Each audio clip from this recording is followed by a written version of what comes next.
efectivamente yo soy jefe porque soy el profesor y ustedes son mis subordinados porque ahora son mis alumnos, pero en otro momento ustedes pueden ser mis jefes y yo el subordinado. Por eso Vallejo dice, repercute jefe, y repercute jefe, suena subordinado, que el diagrama del tiempo, miren qué expresión tan hermosa, el diagrama del tiempo, ¿no? El diagrama del tiempo puede ser el calendario, el almanaque, que el diagrama del tiempo es constante diorama en sus medallas, ¿no? ¿Qué significa diorama? Habría que buscar el significado, no lo tengo presente, no lo tengo a la mano. Y a medio abrir, sus ojos estudiaron desde lejos su fórmula famélica de masa. ¿Ve? A medio abrir, sus ojos estudiaron desde lejanos tiempos, desde los inicios de la humanidad, su fórmula famélica de masa. Es decir, que somos cuerpo, que somos materia, pero que es una materia perecible, ¿no? Es una materia que pronto se convierte en polvo o que durante su existencia padece el hambre, padece la necesidad. Sigue la tercera estrofa, dice, comprendiendo sin esfuerzo que el hombre se queda a veces pensando, otra función tan importante en nosotros, el pensamiento, como queriendo llorar. Miren qué hermoso, efectivamente, a veces nos ponemos a pensar y cuando nos damos cuenta de lo indefensos que somos, el llanto puede venir inmediatamente, de manera súbita o de una manera lenta, como queriendo llorar y sujeto a tenderse como objeto. Es otro texto que lleva a varias interpretaciones, y sujeto a tenderse como objeto. Y se está hablando de una transformación que podría tener este sentido. Sujeto es cuando el hombre está vivo, como nosotros, pero habrá un momento en que nos tenderemos ya no como sujetos, sino como objetos. El día que llegue nuestra muerte, seremos, como dice también Borges, simple y llanamente habremos dejado de ser sujetos y nos convertiremos en objetos, inertes, sin vida, descartables. Hasta los seres más queridos, más amados, van a querer desprenderse de nosotros. ¿Por qué? Porque nos hemos convertido en una cosa, en un objeto, ¿no? Descartable, repudiable. Y sujeto a tenderse como objeto, se hace buen carpintero, ¿no? Nos lleva a la imagen de José, pero también podría llevarnos a la imagen de cualquier carpintero que hace un mueble para la vida o para la muerte. Entonces el carpintero hace muebles que nos sirven para la vida, una puerta, una ventana, un mueble, un mueble para guardar mis ropas, pero también hace el ataúd en el cual me van a depositar para el viaje eterno, ¿no? Suda, caray, qué maravilla, suda, qué hombre no suda, por favor, ¿no? Mata, lamentable, pero desde Caín en adelante hemos matado a otros seres humanos a lo largo. Entonces este verbo matar hace relación a esa condición de asesino que ha asumido el hombre desde los inicios, de Caín que mató a Abel, ¿no? Y luego canta, ¿no? Efectivamente, mata, el asesino mata y luego canta, almuerza, se abotona, ¿no? La siguiente estrofa dice, considerando también que el hombre es en verdad un animal. ¡Qué bello! Esto es Darwin. ¿De dónde procedemos? Del animal. Que el hombre es en verdad un animal, ojo, pero este verso es hermosísimo, dice, y no obstante, miren qué bien está empleado ahí, el y no obstante, entre comas, al voltear, me da con su tristeza en la cabeza. Yo volteo, veo a un hombre triste y esa tristeza me llega a la cabeza, me hace pensar, ¿por qué ese, mi prójimo, que está a mi lado, está triste? ¿No? Examinando, dice el poema, en fin, examinando en fin, sus encontradas piezas,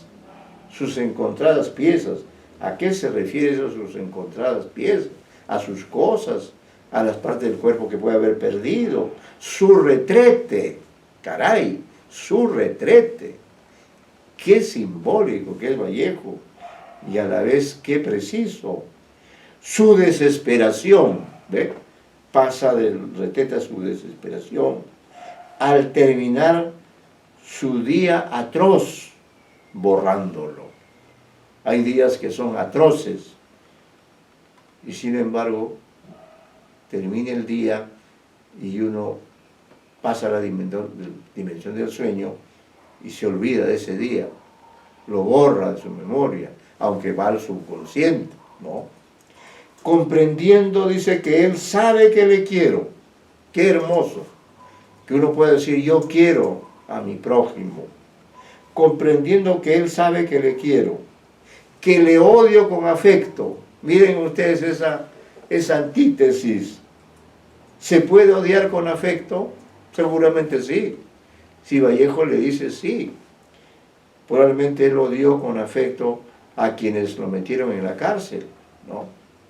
Que le odio con afecto y me es en suma indiferente, ¿no? Considerando sus documentos generales y mirando con lentes aquel certificado que prueba que nació muy pequeñito, le hago una seña, viene y le doy un abrazo emocionado. ¿Qué más da? Emocionado, ¿no? Este poema, según Georgette, debe haberse escrito hacia los años de 1934-35, cuando ya Vallejo estaba en los 40 años, algo así, ¿no? Él murió muy joven, murió en realidad a los 46 años, ¿no? Bueno, entonces, acá se dice también, lo leo porque es muy importante, estamos con lectores, esta es una clase de lectores, ¿no? De lectores. Estamos ante una de las joyas mayores de la obra de Vallejo. Varios estudiosos, imagínense ustedes, en especial Alonso Zamora Vicente, un español, Higgins, un inglés, Escobar, peruano, Ferrari, bueno, no sé si es peruano o italiano, Hart, inglés, han hecho análisis detenido de su riqueza artística e ideológica. Con toda razón, Escobar ha conceptuado que este poema resume la mayor parte de los recursos y problemas que circulan por las distintas páginas de poemas humanos. Eso ha dicho Escobar. No podía ser de otro modo si se trata de la composición que mejor nos brinda la visión que Vallejo tenía del ser humano. Todo el poema está recorrido. Este tiene un comentario, pero voy a terminar solo con este párrafo de González Vigil, que es el editor de este libro de Vallejo. Dice, todo el poema está recorrido por una tensión felicísima entre la decisión intelectual, deliberada, conscientemente, de juzgar en frío, imparcialmente, al hombre, a la especie humana en su conjunto, en toda su universalidad, desde lejanos tiempos, así es el poema, ¿no? Y el irreprimible brote dictado por el corazón y el instinto solidario de la comprensión emocionada, ¿no? De la comprensión emocionada, como dice Vallejo, ¿qué más da? ¿No? De la comprensión emocionada, que le estorbará una y otra vez hasta terminar impidiendo un dictamen frío e imparcial. como en la esencia cristiana, no debemos juzgar a nadie, solo comprenderlo y servirlo. Es decir, Vallejo, a través de este texto, ha intentado ser imparcial, ha intentado poetizar o hablar del hombre en frío, objetivamente, como dicen los economistas, ¿no?, o los científicos. Pero es imposible, finalmente, juzgar en frío, imparcialmente. No somos números de la estadística, no somos números como nos considera la publicidad o como los políticos que les interesan los votos, que solamente ven en nosotros un voto para luego encaramarse ellos en el poder. Somos todo eso que Vallejo dice, ¿no? Todo lo que Vallejo dice aquí sobre el ser humano es algo válido para el ser humano desde sus orígenes, ¿no?, desde sus inicios. Cada poema en realidad es para una tesis. Muy bien, entonces este poema está tremendamente lleno de poesía, de humanidad, de cariño, de contradicciones también, ¿no? Es uno de los poemas más, yo diría, más ambiciosos de Vallejo, donde él intenta la objetividad que todos buscamos, ¿no?, la ecuanimidad para juzgar, pero él termina simplemente en la emoción, ¿no? Dos aspectos importantes creo que un lector debe tener: ser comprensivo con el autor que estudia, ser comprensivo, y a la vez poder emocionarse. ¿Por qué no? La emoción es válida, junto con la comprensión y la inteligencia, las 7 inteligencias o más que tiene el ser humano. Vallejo aquí nos demuestra plenamente. Por ese lado también se podría analizar el poema, las inteligencias que implican cada una de esas grandes metáforas que tiene este extraordinario poema. Entonces, ya que ustedes, especialmente la señorita Mitak y Vizcarra, ustedes dos han entregaron trabajo, y se han visto entonces con la necesidad de buscar artes poéticas, de buscar formas, ¿no?, y de encontrar textos que respondan a una u otra función del lenguaje. ¿Qué dirían ustedes? Miren, yo he comentado, y sobre eso también quisiera señalar algo que ustedes saben, porque por suerte nosotros en casa vimos el momento en que el profesor Víctor Vich de la PUC, ¿no?, es un destacado, un joven crítico, estudioso, como usted, lector como ustedes, de la PUC, digo yo, hace una paráfrasis del poema Situación, un comentario muy, ¿no?, interesante sin duda, y ese material, esos comentarios que él hace, esa exégesis, se han subido al aula virtual, de manera que ustedes tienen que haberlo leído, ¿no? Tienen que haberlo leído. Bueno, entonces mi pregunta es esa, a todos en general, no solo los que han presentado el trabajo, que creo que están en mejores condiciones, pienso, ¿no?, considerando en frío, los que han presentado el trabajo, están en mejores condiciones que los que aún no han entregado, pero deben entregar el jueves. ¿Qué diría la señorita Mitak y el señor Vizcarra con respecto a la forma elegida por Vallejo? ¿Qué pasa ahí con esta elección clave que hace Vallejo para tratar un tema tan trascendente como es la evaluación del ser humano, ¿no?, que es una tarea que todos hacemos implícita o explícitamente? Siempre que conocemos a una persona, la evaluamos, ¿no? como se dice, esta persona me cayó bien, no me cayó bien. Siempre estamos evaluando siempre esa dimensión de consideración de una persona, siempre está presente. Es lo propio del ser humano, ¿no? Los animales no consideran, simplemente viven, desprovistos de toda muestra de esta capacidad de pensar que tiene el ser humano, eso que decía Descartes, pienso, luego existo, o cuando Sócrates dice, solo sé que nada sé, o cuando algún otro personaje dice, pero se mueve, refiriéndose a la Tierra, y así esas grandes verdades, o cuando de pronto Newton descubre la ley de la gravedad, ¿no?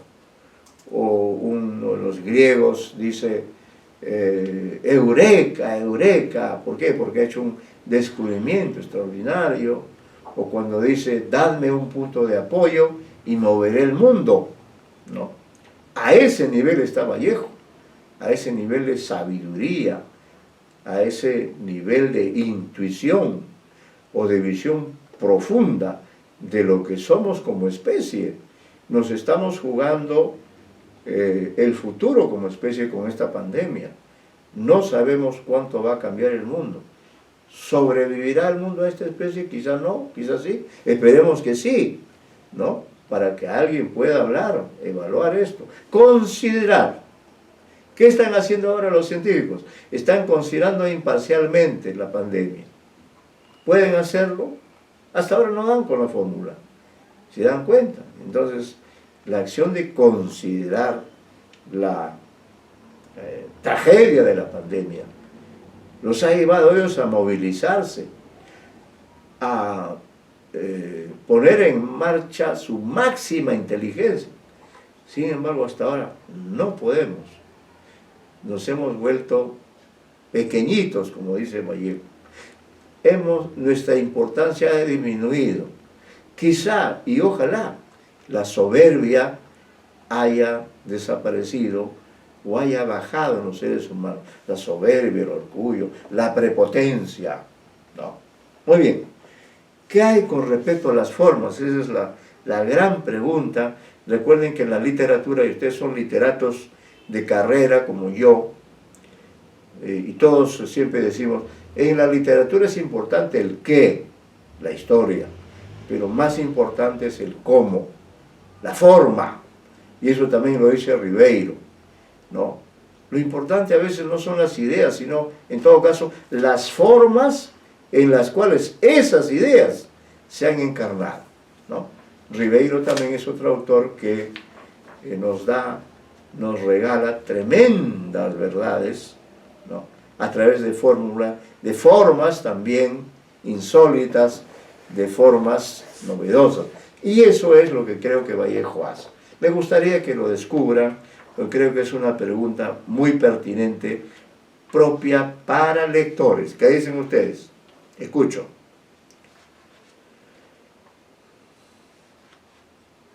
Miren que me he detenido por la importancia, por la trascendencia que eso tiene, porque permanentemente como lectores ustedes van a estar considerando en frío imparcialmente, pero al final también tienen que incorporar la emoción para jugar un poema, ¿no?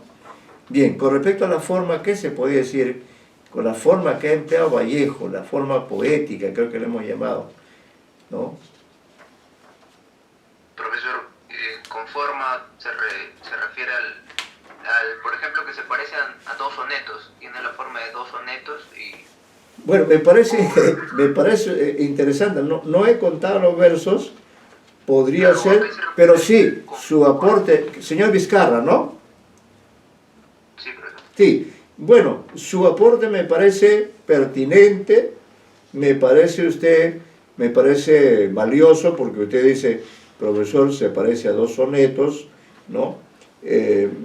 Habría que... No, con la variante de que está desordenado y que los primeros versos serían el doble de un soneto, ¿no? O sea, consta de 6, claro. 8, 6, y el Ya. otro 3, y los últimos 4 son 3, 3, 3, 4, Sí. ¿no? Es como Correcto. un soneto versolibrista. Su razonamiento es interesante, pero creo que no es pertinente. Pero lo que sí rescato es que usted me ha contestado respecto a la forma. Usted me ha dicho, profesor, me parece que estos dos sonetos, y luego me ha fundamentado, que es lo importante. Usted me ha dicho, sí, pero están desordenados, tiene más versos, qué sé yo. Su respuesta es muy pertinente, es valiosa, señor Vizcarra. Pero a ver, démosle vuelta, a ver, hagamos trabajar nuestra inteligencia, nuestra memoria. Usted, señor Vizcarra, todos sus compañeros, son personas que se han leído diferentes tipos de documentos, no solo literarios, ¿no?, sino también de otro tipo. Entonces, por ahí va la clave, que esta forma que Vallejo emplea,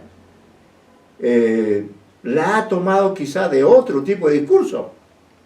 Esa es una posibilidad, ¿no? Entonces, no bastaría, o en todo caso, hizo una hipótesis, pero tratemos de ser más certeros. Asumamos, como dice el señor Vizcarra, que Vallejo aquí trabaja con la forma de dos sonetos, pero sin respetar ni la distribución ni 9 versos. Pero a ver, tratemos de ser un poco más certeros. Les he dado una pista para que ustedes, descubran qué ha pasado con la elección de la forma. ¿De dónde viene esa forma? Ahí le estoy dando casi ya la pregunta para que usted responda. ¿De dónde ha tomado Vallejo esa forma? Claro, la ha tomado y a la vez la ha modificado, como bien dice usted.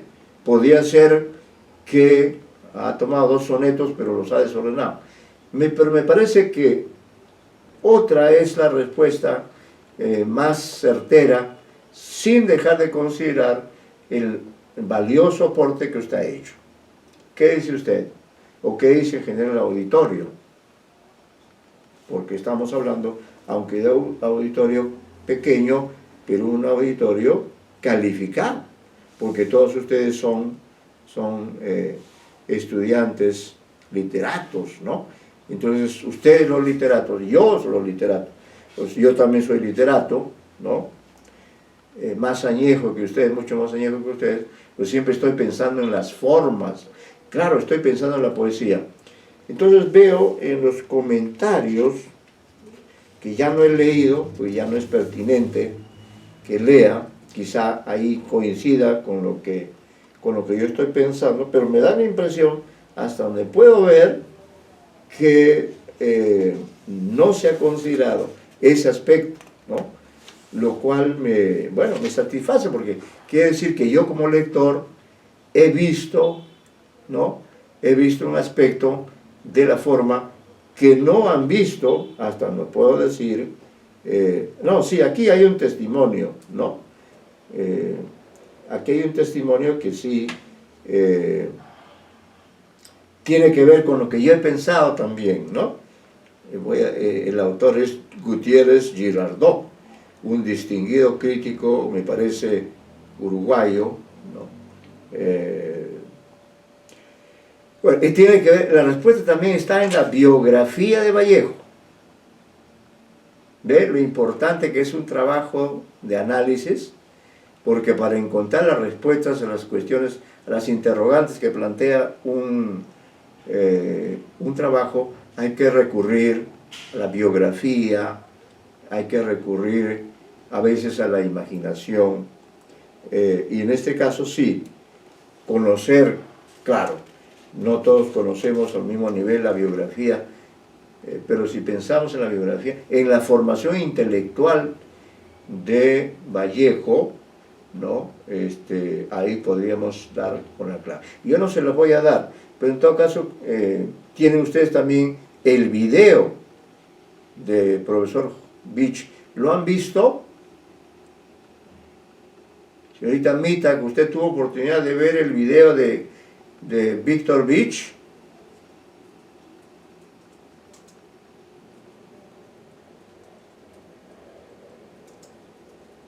Mabel Vitak. Sí, ¿Usted tuvo oportunidad de ver el video de Víctor Vich que se lo pusimos ahí para que lo vea? Para que lo vean o escuchen. No, profesor. Ya, no hay problema, no se problematice, yo no estoy acá juzgando ni imparcialmente, no, simplemente ahí lo tiene, si no lo vio, no se preocupe, véalo, ¿no? Víctor Vich también hace una lectura, pero parece más, hace una paráfrasis, es decir, repite lo que dice el texto, pero no interpreta. Entonces, hoy día hemos tratado de interpretarlo, ¿no? En profundidad. Bueno, ahí lo tiene usted a Víctor Vich, que es todo un gran crítico, luchando por interpretar, ¿no? La lectura es una lucha con los signos, ¿no? O como se dice desde otro punto de vista, cuando yo interpreto un texto, estoy haciendo acoso textual. Ojo, escúchenme bien, acoso textual, no ese otro tipo de acoso que está prohibido y por el cual hay que perseguir a ese tipo de acosadores. Yo estoy hablando del acoso textual, el acoso del texto. ¿Qué es lo que ha hecho don Víctor Vich? Bueno, ha acosado textualmente el texto. Me parece que ha sido más parafrástico. Claro, él ha reaccionado rápidamente, felicito de todos modos su participación, pero este poema ha preocupado muchísimo, ¿no? Yo no les voy a dar la pregunta, de la respuesta se la daré en la próxima clase, pero en todo caso la dejo como interrogante, ¿no? Bueno, pasando a otro punto de la clase, esto queda como tema pendiente también para el jueves, lo de Vallejo.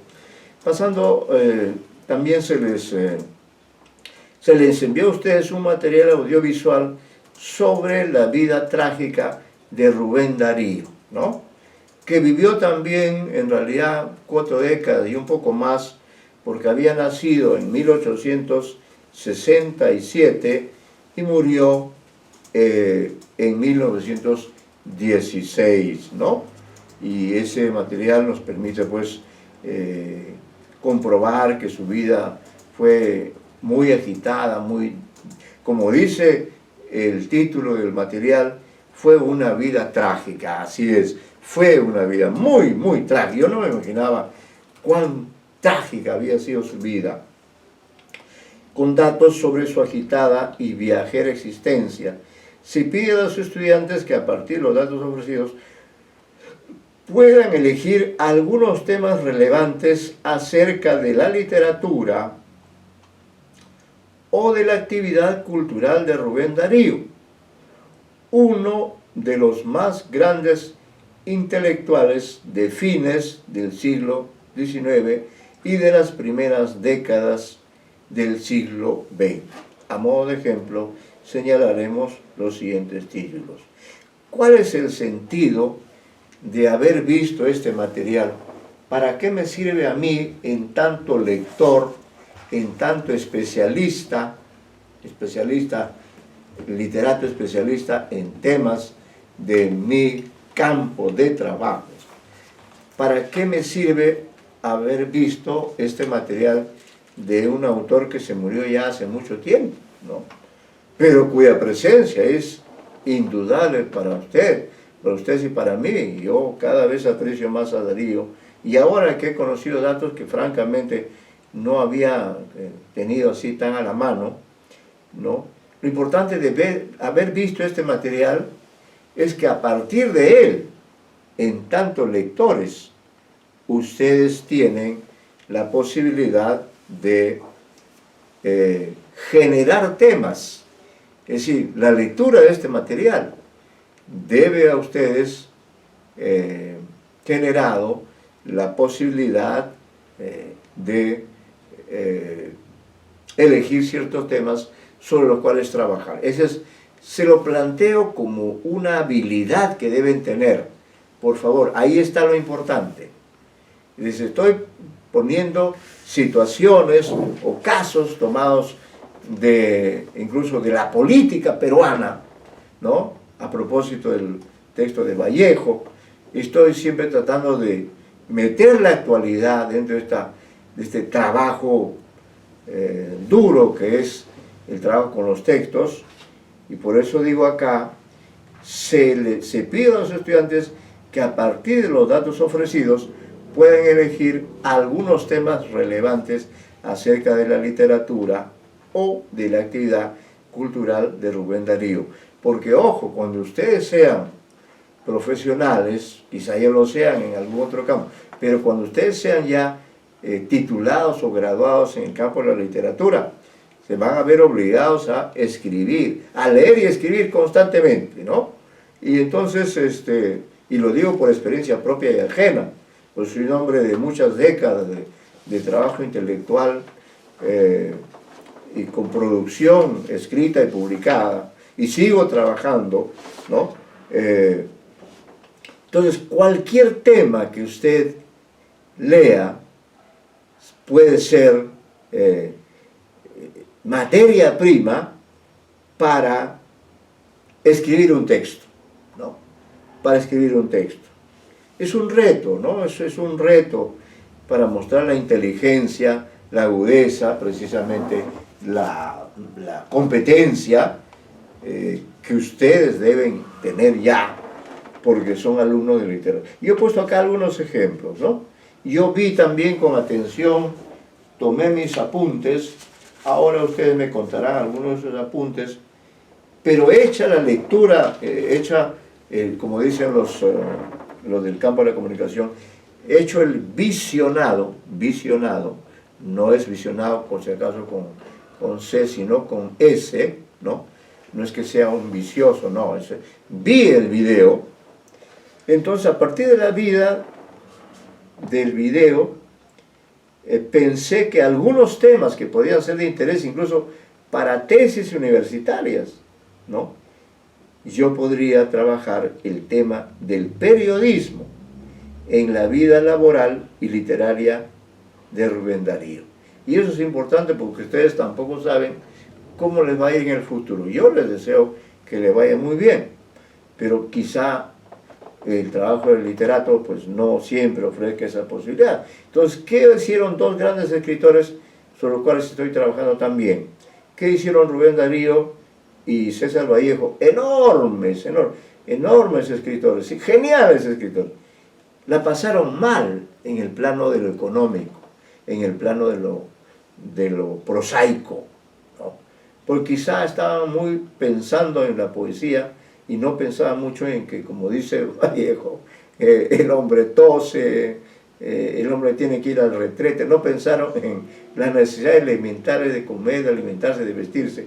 Pensaron en grande y se olvidaron de los pequeños detalles. Pero aquí, por ejemplo, este tema, importancia del periodismo en la vida laboral y literaria. Propiamente ellos subsistieron, ¿no?, con el apoyo del periodismo. Tanto primero Darío como luego Vallejo, ellos no tuvieron un cargo de ministros, viceministros o asesores como que ganan como ese señor.